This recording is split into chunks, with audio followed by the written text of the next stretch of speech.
There has never been a better time in this country where we have came across fact versus fiction. The reality of our life as a whole have spoken to us in ways that should change our tomorrow. Marriages have been exposed for being just out of arrangement or out of respect of the person's financial assets, and religion as well have been exposed by what they truly believe to be God. Now, what I want to add to that is something I should not have to, but I'm going to share it with you through story. All right. When I was a young man, or a little boy, and I'm going to try to make this very simple where we all can comprehend. And if you don't comprehend it after this audio, there's no excuse from here on out for our lame, obvious stupidity. You got it? When I was a little boy, I used to love going outside in nature. I used to go out there and climb trees. Walk in the mud. I enjoyed the rain. I would jog outside every now and then. It's like the best place to be. Was outside, not inside. I pretty much enjoyed everything that life had to offer. As soon as my parents said, hey, go outside and play, to me, that was a gift. And there was often times where the conditions of the weather wasn't all that suitable. And yet when I had the opportunity, I would go outside anyway. And oftentimes I find myself playing in the rain. I'm out there in the rain with a single t-shirt on, and here I am drenching wet, but I enjoyed myself. I enjoyed what nature had to offer, especially when it was during the summertime, a little warm outside. And when the rain will fall, it will cool down the surface of the earth as we know it to be. And so I will welcome it. Even more so because I was always physically active. So the rainwater didn't do anything but cool me off or cool me down. But as you can imagine, there were times where I went outside anyway, and it was a little, or you could say slightly colder, where you can catch a cold, you can get a flu. If you're not careful, if you're out there too long, you come inside, you're dripping wet, take off your wet clothes, take a shower, that is. You'll start sniffling or sneezing because your body temperature is trying to catch up to you. And I remember my mother saying that I need to be careful or I'm going to catch the death of pneumonia. I can never forget that. And I can recall the messages in church, the messages in school. Well, not school, it was church, excuse me. There was church school. And some of the churches you'd have the younger students would have like a Sunday school class for the students, or they would have like school for the students that were within the churches to entertain the kids and to babysit them at the same time. So you can say that was an additional to it. But what I'm discussing here is actually the sermons from the ministers and the pastors. I remember them talking about how powerful God was. God having the ability to defeat practically everything, heal the sick, raise the dead, and of course the description of gesture. We all know that story. I'm not going to get into it right now.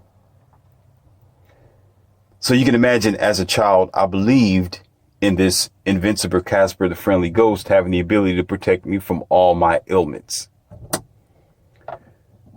So therefore, when my mother told me about to be careful, otherwise I catch the death of pneumonia, I would always refer to what the minister said or the pastor. And I would be thinking to myself, I'm not going to get sick. What are you talking about, Mom? I have God to protect me. I prayed before I went outside. I prayed before I came inside. There's no matter of flu or sickness that's going to be able to destroy me. What are you talking about? And I didn't quite understand it at the time, but my parents were contradicting themselves. I heard specifically, Dad didn't say anything about it, but she would. But of course, it was all the same because they were in the gospel gossip nonetheless. But at the time, thinking about it now, how contradictory that was to tell me, on one hand, you're telling me that God can protect me, that God is the healer of all things. This so-called Casper the Friendly Ghost healed the sick, raised the dead, right? Was able to empower Noah through a burning bush, which I'm pretty sure is probably a dime sack, but who's to say? I would vouch more that it was probably a dime sack than it was an actual burning bush. Okay, if you really want my opinion on that one. But I heard all these stories, but I'm thinking to myself at that time that I have nothing to worry about because I have God by my side. But today, of course, it was a blatant, obvious contradiction, and you can say an embarrassment for the belief system itself or for religion. Because you can't say on one hand that this God can protect you and able to heal the sick, raise the dead, and bring you into eternity for all your life and save your soul, and went as far as to sacrifice its own son for the sake of your sins. And if it cannot heal you from a single cold or a single runny nose or a single bad bowels that you may have, or diarrhea or a stomach ache, all right, or the flu, that's what she was talking about. So I remember many times just getting a small runny nose and laughing that I defeated her and her so-called fear, and of course now contradiction. I remember there was multiple times where the heater would mess up in the house, and it was pretty much cold. It was cold in the room because there was no heat in it. And I'll never forget when my mother and father said they didn't want us in the room at the time because there was no heat in it. So we need to stay in rooms that were actually heated. And I never forget where I didn't care because I believed. You see, I was a believer. And I knew that God was going to take care of me. That, of course, in your language today, you'll say Jesus Christ was with you or Jesus Christ was there. So I believed. So whatever fears that they had, oh, don't go in there, you're going to get a death of pneumonia, you're going to get sick, you're going to wake up in the morning with a headache, this is going to happen, that's going to happen. And again, I applied the same measure. Walked in the room with my head held high, laughing at their so-called unnecessary fear, because again, to me, I had God by my side. What was there to fear with all these grandeur stories about this so-called Superman who we never seen and realistically never know of without attributing our anthropomorphic ideas unto it? You got it? But you can imagine I succeeded. And again, I wake up in the morning just with a runny nose, and that's pretty much it. Going about my way, I'm jogging, jumping, just a regular old kid going to school back and forth, and never thought anything about it. And as everybody else is in the warmer rooms or curled up and whatever else that they were doing, here I am in my own bedroom enjoying myself and laughing at the world like, ha ha, you fools. Ha ha, I won. I defeated you and your so-called fears. What was there to fear? Me and my God is undefeatable. You got this? As the years have gone on in my, I would say, spiritual development, not religious development, and as life required more demands,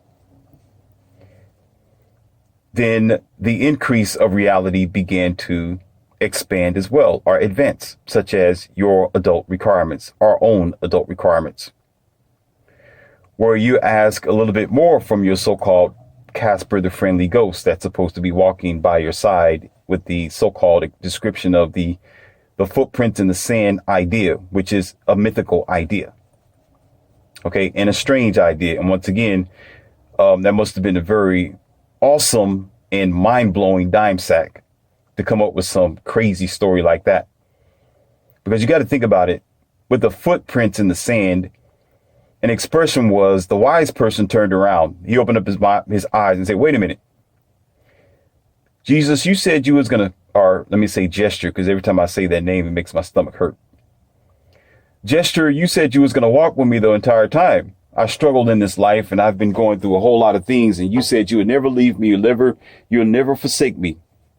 Right? But yet I notice that I'm alone. And then, of course, the twisted mentality of cognitive dissonance and programming that they put in your head, that they tell you at childbirth, meaning when we were children, we growing up, to make sure that you don't run away from their programming, Agent Smith. Okay. And speaking of Agent Smith, before I get back to the footprints in the stand, you know who you're hearing from. You're hearing from Leonce, aka Morpheus. And I delivered the red pill. And if you don't understand by now, you are in the Academy of Wowman. So I give you that wow on the often basis. So you're just about getting ready to get into the wow now, if you haven't gotten it already. All right. And as we're doing that, let me go ahead and give you that red pill because it's going to sink in. It's already working on me, as you can tell already. I'm going to go ahead and take mine. Gotta figure out where my cup is here in the studio. I seem to have put it down somewhere out of arm's length, but I found it. Go ahead and take this swig real quick.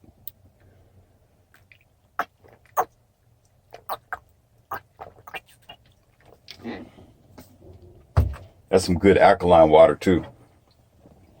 I don't mess around with that tap stuff. All right.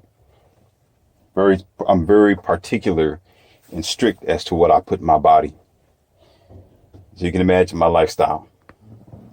So here we go. The wise man turns around and says, wait a minute, you lied to me.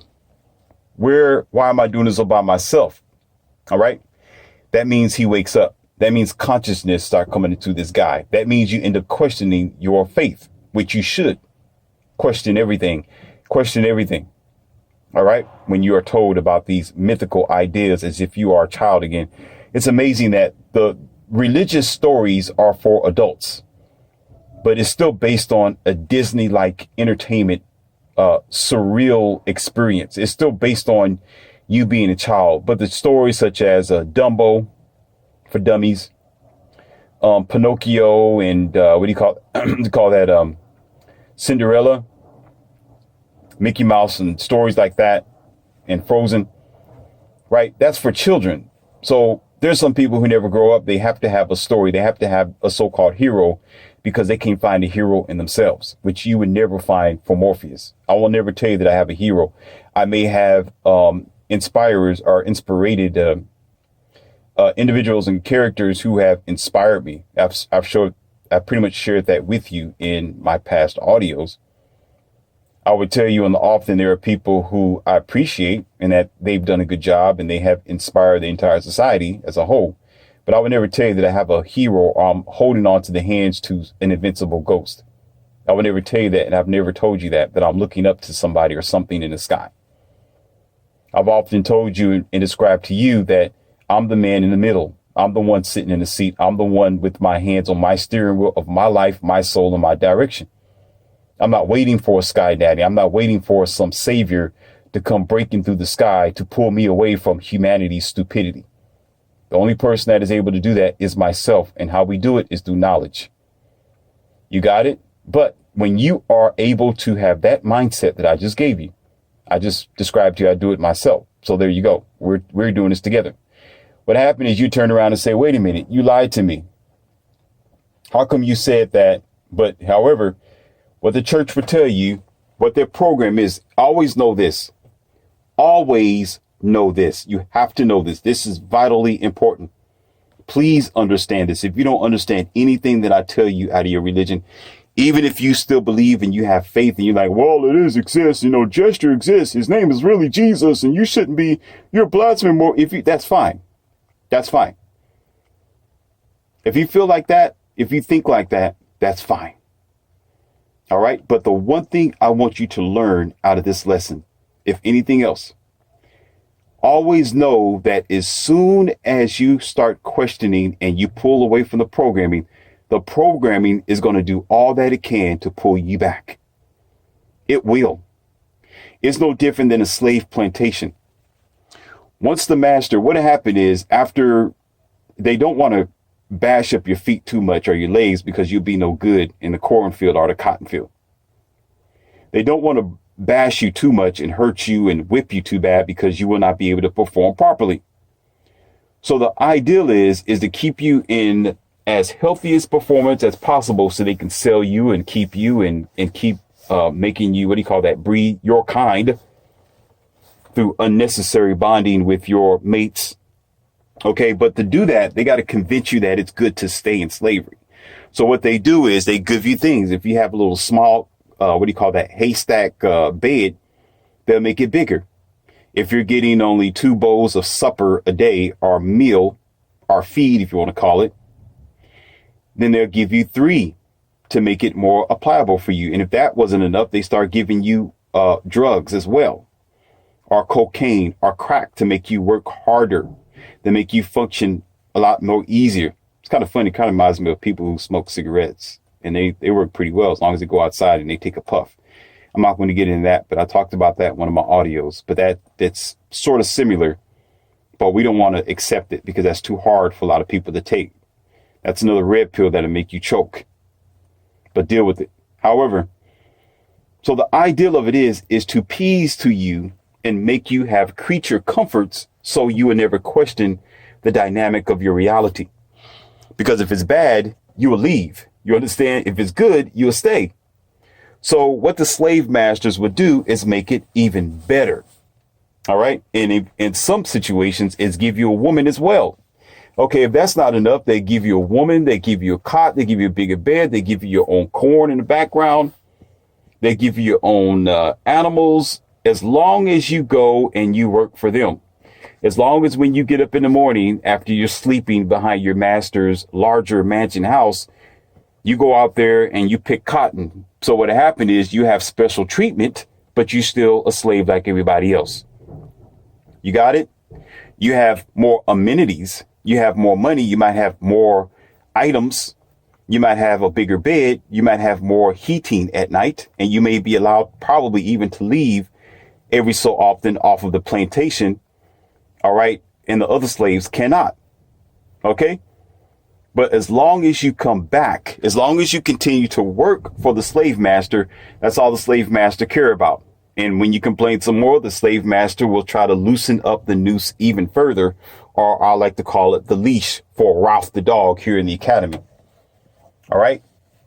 But you're still in the same circle. So when you come to your religion, when you do that, OK, when you turn around and you question the story, what happened is that's what happens. The cognitive dissonance. They have a second plan. They have a third plan. They have a fourth plan. Then they have a fifth plan. Then they're going to have a sixth plan of psychological bombardment to convince you that you being deceived is the right thing that you can ever do.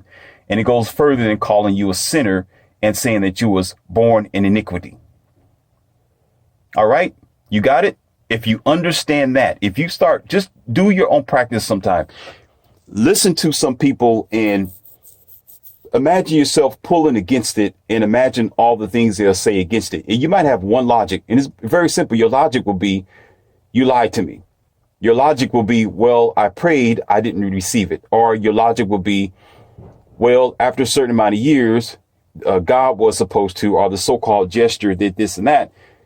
And you'll have like a few of those simple, logical, mind-blowing contradictions that should be able to pull you away from the matrix.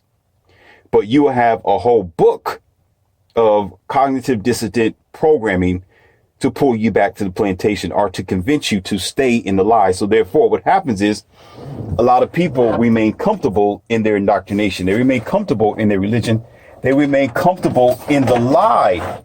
They remain comfortable that there was several, if not thousands of contradictions in their religion because they are comforted by the escape program. Because you got to remember, in the writings of these so-called books, which is called the Manual of Human Control, they knew that you would try to pull away. As a matter of fact, the pulpit pimp and pastors and priests knew that you would try to pull away from the program. So they try to pull you back with their classy, fancy words. It's almost like a salesperson who wants you to buy a car. The moment you start complaining about the technology, the devices, the way that it smells, the way that it feels, all right, this salesman would do all that they can to convince you to buy this car. And if it's not enough, if you are completely set on not buying this car, you know what they'll say? Well, if you don't like this one, I have another one that's almost like this one. It costs a little bit less, but you'll be surprised that this device and these amenities here and features may be a little bit better. Let's go check it out. You see what I mean? Now, it's not a bad thing that they do it. It's actually a good sales pitch and they're doing their job and they want to put you in a car, which is fine. But it's different than when it comes to religion and your outside world. But however, the program is just the same. You're trying to pull away. They don't want you to pull away. They need your sale. They need you as a customer. They need you to buy. So they're not just going to let you leave. What kind of business would that be? Oh, I don't like this car. And what would it be if the salesman say, oh, you're right. Dang, this thing is junk. I don't even know why we're selling it. You're absolutely right. You know what? I don't even know why you came here. You know, there's another car lot a couple of miles away. You should go ahead and check them out. They'll lose business. They're not going to do that. They're going to say, no, you're not looking at this right. Let me show you a couple of features over here. No, well, the back seat may not fold this way, but you see, there's other things that you can do with this car. You see what I mean? The program is so you will not leave. So when you go into your religions, they will convince you 5 ways to Sunday that you leaving will be the worst thing for you to ever do. But the fact is, you leaving will be the best thing that you ever do. They just don't want you to realize that because they need you to stay in the matrix. Do I make myself clear? So how I bring this all into the 2020 situation, I got a name for this thing that we all are familiar with, but I'm going to do it with respect to keep my channel flowing quite well. And I call it the cocoa beans, right? The cocoa bean, sickness. And I've been doing a lot of research in the 2020s. I've been doing a lot of research since the situation happened, asking questions, interviewing people, and definitely the religious and the churches. And I've been asking questions of what's going on and who's still going to church and how they feel about the situation. And you will be amazed, Neo. You will be amazed how many people the first thing they'll say is this: well, God would never let the end of the world happen. God would never let everybody just disappear. God would never let and I'm hearing all this smoke, dumb stuff coming out this person's mouth. And I have my hand in my pocket. And as I always do, I always tell you this in all my audio. I'm looking at them. I got my hands in my pocket. I'm not moving. I'm just staring at this person like,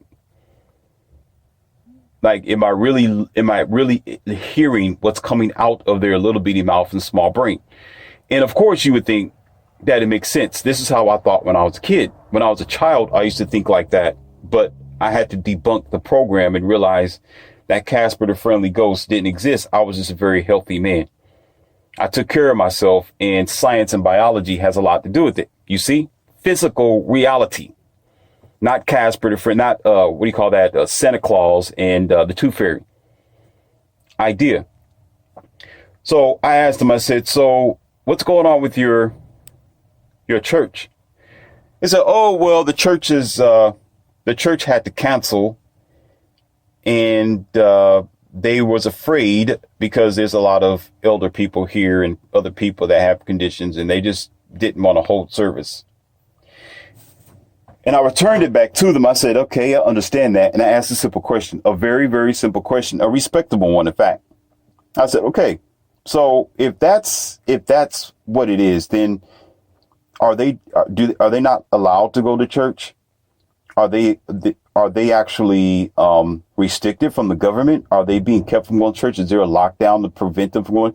And the church, the person from the congregation who I was speaking to that was familiar with the church, they said, no, they can actually go to church if they want to. There's other churches that are open. They just got to protect themselves and prevent the cocoa bean from getting at them. I'm thinking, okay, then why isn't your church still there?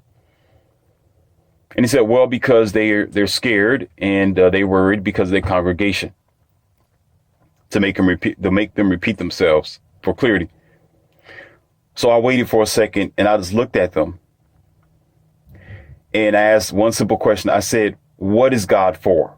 Same thing as when I was a kid. Here we go. Me, 9 years old, 8, 7, playing outside, breathing in cold air, running outside in the middle of winter, playing in the snow, and just coming back in with a runny nose. And everybody's talking about the, what do you call that? Death of ammonia. Never knew what a death of ammonia was. Never encountered it. Never anything that even came near. Wasn't even an idea at the time. Never even was a fear, even more so when I was a believing child. Oh, what are you talking about? Gesture's not going to allow that to happen, right? And I'm enjoying myself, just dousing and rousing and back and forth as a simple snotty-nosed kid. But of course, I didn't have a lot of snotty nose. It's just during those times when I played outside. But it wasn't enough to put me under or make me sick, take the days off. So I said, okay, so what is God for? Getting back to the story here. And the saint asked me a question. He said, what do you mean? What is God for? I said, what is it that you listen? I said, what do you preach in your church? That God is the beginning, the creator, and God is nice, God is kind, God is loving. I said, no. What do you preach in your church? You actually swear on the cross. Listen carefully. You swear on the cross. You swear by the blood of the Lamb.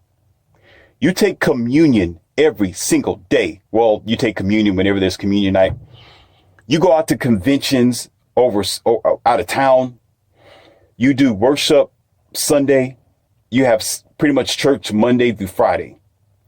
You do a baptism and you promise and you swear by all your life and your soul to your congregation and your people that your interpretation of God, whatever name you want to give it, Allah, okay, or whoever else that you come up with, Buddha or WWF Ghost Rider, or the ghost of Never Not, or the ghost of circumvent planet of Never Was.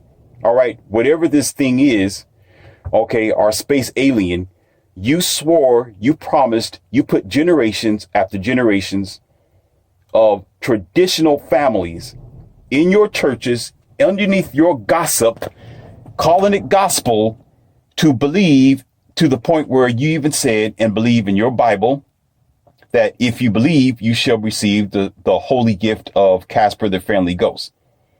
All right.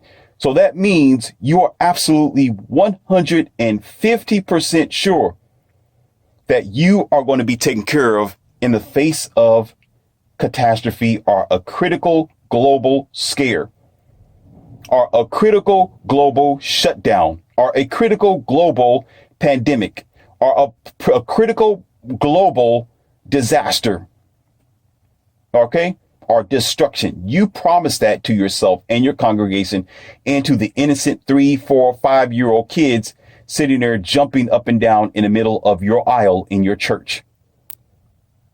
So the first sight of a so-called cocoa bean devil come knocking at your door, now you all going to run? Wait a minute. I'm like, wait a minute. Wait, no. Shut up. Listen to what I got to say. No. You sit up here talking about how God is greater than the devil, right?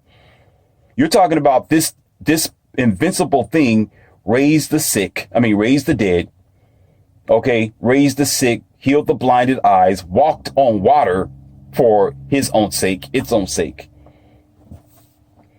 You promised all your delusional mindset and you applied your anthropomorphic understanding to the biblical text in which you have created an entire school system that trains ministers such as Agent Smiths to program the indoctrination into the congregation enough for them to believe as well that they have a Superman hero named Casper the Friendly Ghost. And this Casper the Friendly Ghost cannot defeat a cocoa bean issue knocking at your door.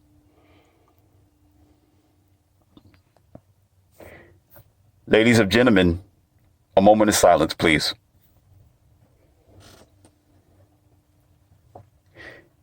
And again, I had to apply my mythology of speaking logic in good sense to this saint. They're quiet for a moment, couldn't come back with anything. I asked the question. I said, come back at me with something. I'm waiting. I put my hands behind my back like you do as a soldier. And you're standing there with your army fatigue on, your hat, and you got your arms, you like at rest, right? Or at ease soldier. So my hands were behind my back, but my legs were spread. Like, come on. Tell me something that I don't know. Come back at me with your cognitive dissonance. Come back at me with your 9-step program of scheming me out of my logic. Convince me that your slave plantation is real. I'm waiting for you to come back with something. Couldn't say nothing. And what they came back with was this. Well, all I know is God's not going to allow complete destruction to happen. That's all they can come back with. And I said, listen, you're not even listening to yourself. You're doing a circle 8 now. You're not answering the question. You're actually explaining something that I already did. You already said that, and I've already reminded you how many times you have preached that through the years to innocent people and children. I'm asking you the question that you can't answer. This question is, of course, that's what you just said, that God's not going to let it happen, or your interpretation of God. The question is, why the hell are you running? What are you scared of? Huh?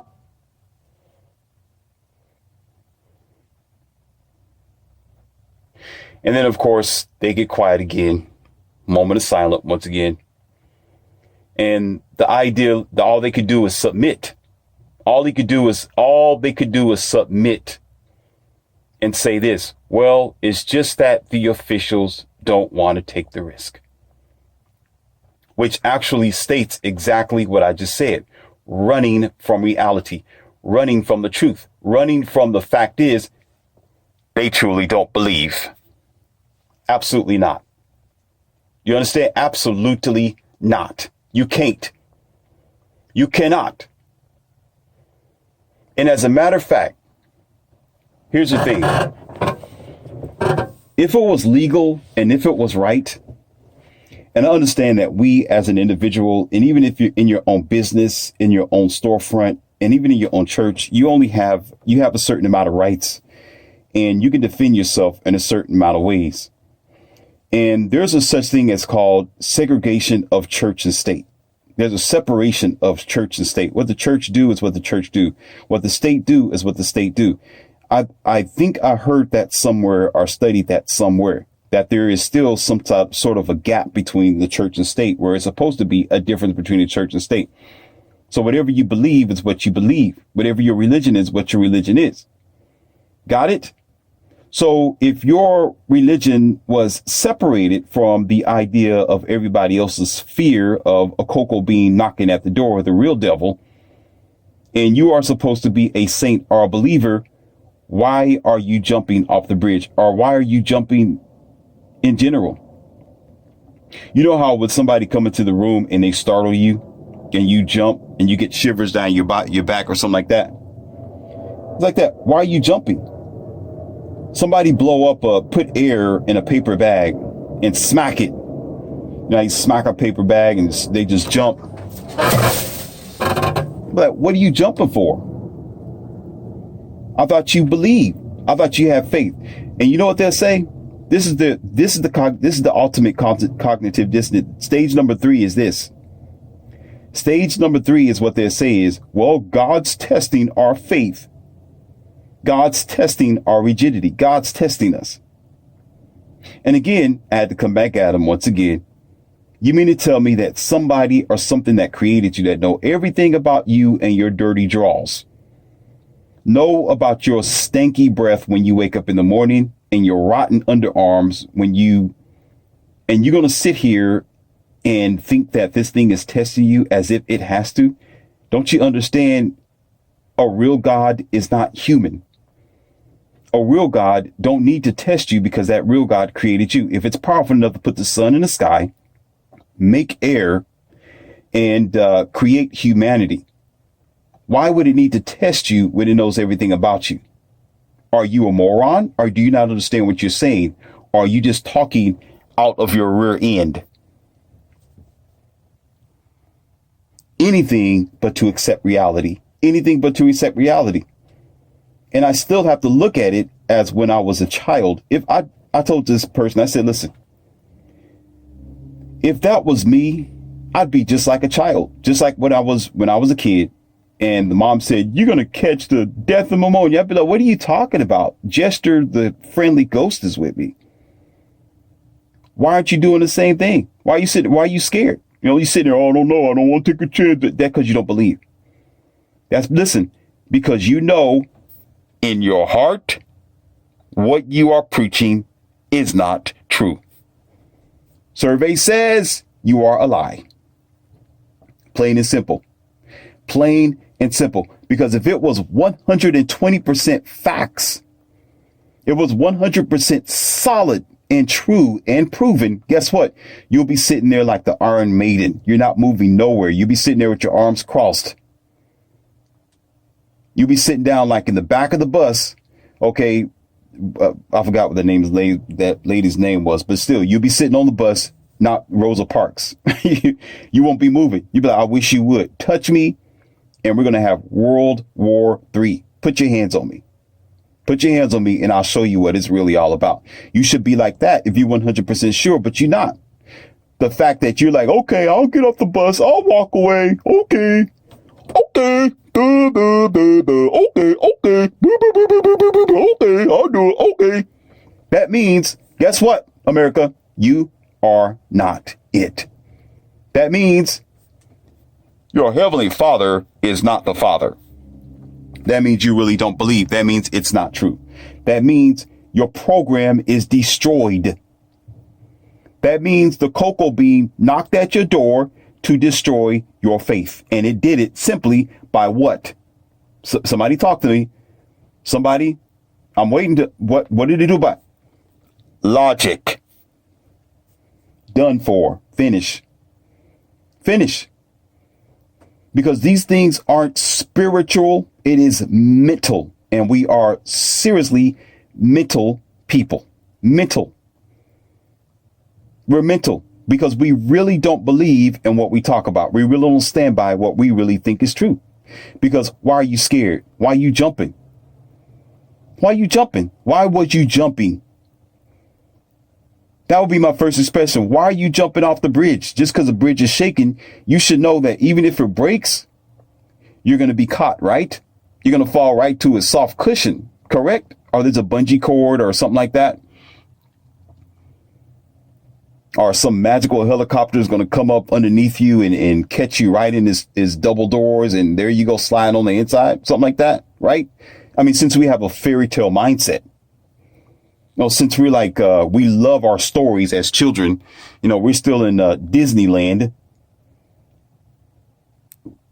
You know, we have a mindset of Aladdin, that a genie is going to take care of everything. Therefore, here's my analysis. This is my analysis. Okay.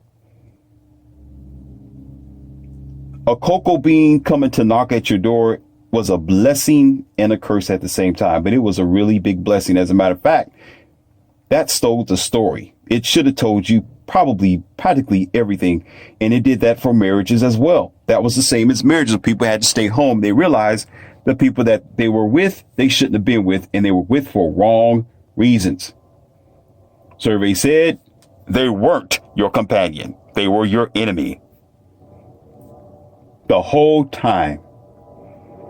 So if we are still in a locked mindset after all this is said and done, when we survive from it, or so I say, when you get this audio later, I can say this: when we have survived from it, or now that we're no longer in it, to talk in future terms, in future premonition, and future positive expectations. You got it? Okay. That year exposed everything.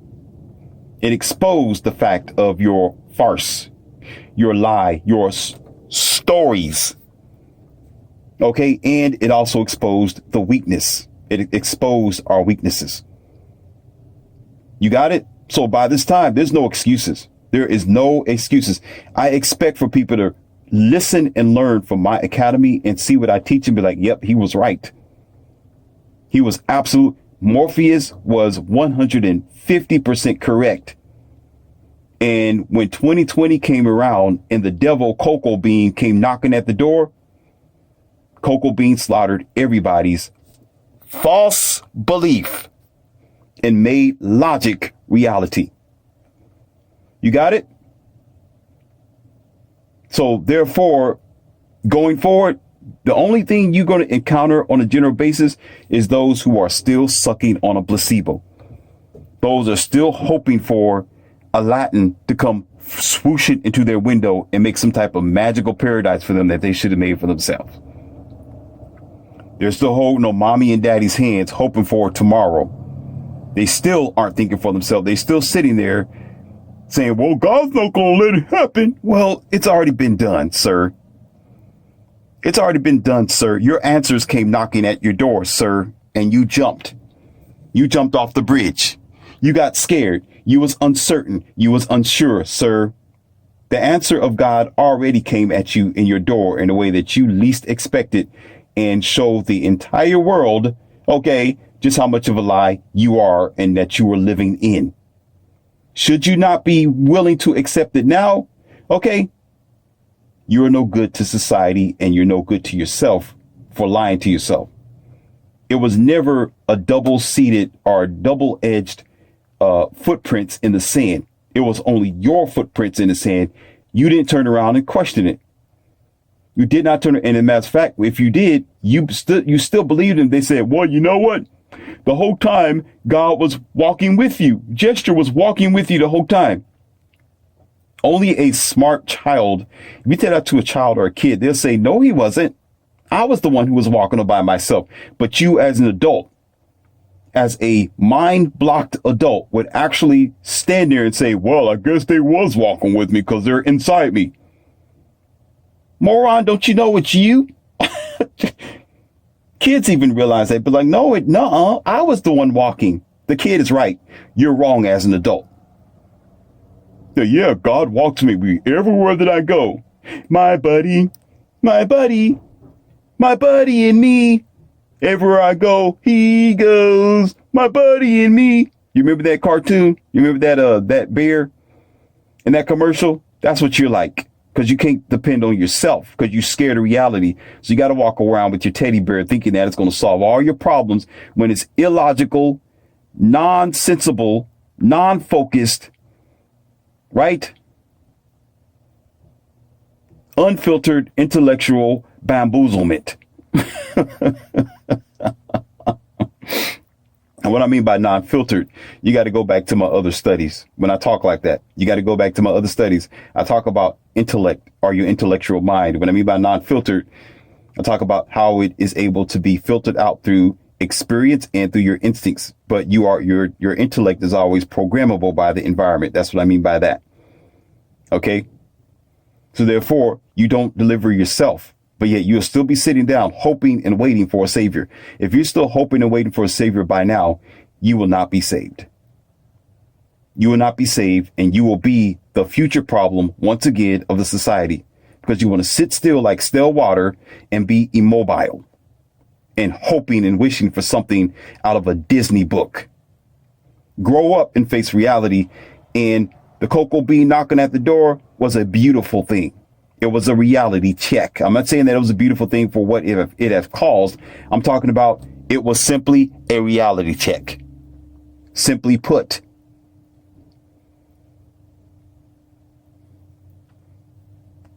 There's your wow for today. Leon C, aka Morpheus. Like it, share it, subscribe it. Give it to those who still think they need to believe in something outside of themselves.